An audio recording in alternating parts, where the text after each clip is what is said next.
Hello friends, మనం ఇప్పుడు నక్క కోడిపుంజు అనే నీతి కథ గురించి తెలుసుకుందాము.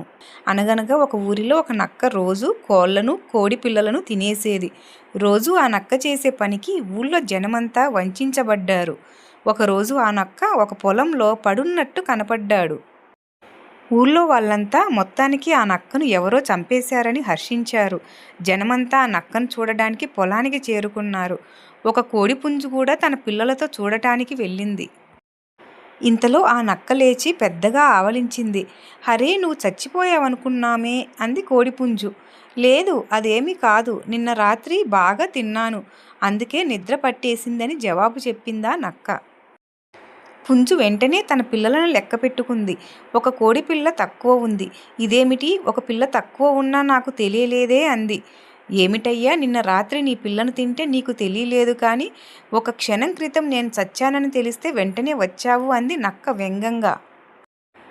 నిజమే, ముందు మన ఇల్లు చక్కబెట్టుకొని తర్వాత ఇతరుల విషయం పట్టించుకోవాలి. ఈ కథ మీకు నచ్చినట్లయితే లైక్ చేయండి, అలానే సబ్స్క్రైబ్ చేసుకోండి. Thank you.